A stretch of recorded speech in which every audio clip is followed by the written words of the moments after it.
15 years ago, stories of child labor in the chocolate industry made international A headlines. trafficker willing to sell him two young men newly arrived from Bali. Kids are fueling a child labor movement in the cocoa fields of Western Africa. The controversy supposedly sparked widespread reform, but now, over a decade later, a new report says child labor in cocoa production has actually gone up.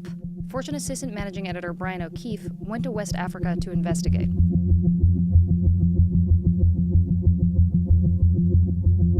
Brian, tell us what's going on. The countries we're talking about here are Côte d'Ivoire, formerly known as Ivory Coast, and Ghana. These two countries together produce about 60% of the world's cocoa supply.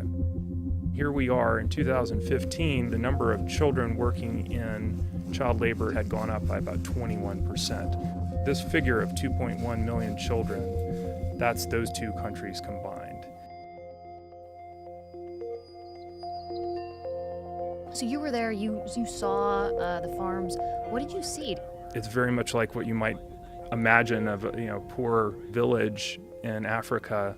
These two main countries are not wealthy countries. I mean, the farmers that are the backbone of the cocoa industry, they tend to be these small farmers, many times illiterate, and they've been farming cocoa because they inherited cocoa, and it's how they scraped by.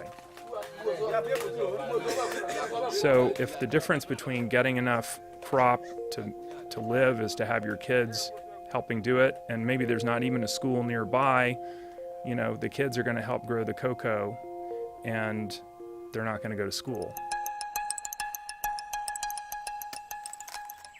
How much control and responsibility do the chocolate companies have over their supply chain, and what is the route that cocoa goes from the farm to the chocolate bar? So you have these European, US-based multinational companies, Nestle, Mars, Hershey.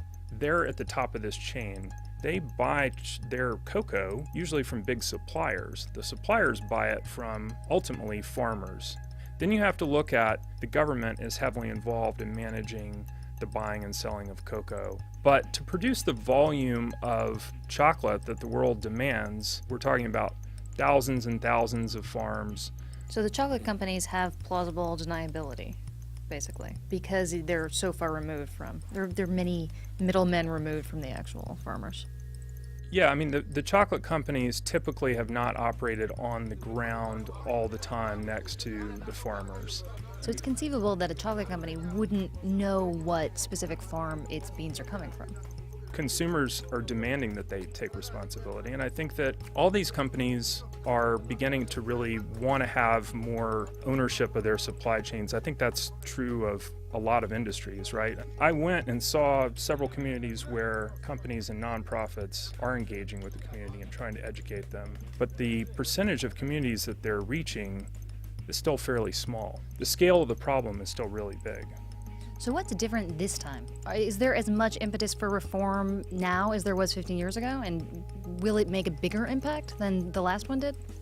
Demand for chocolate globally is going up, and the chocolate companies are worried that if they don't, make these communities more productive, healthier, more sustainable, that their supply might dry up.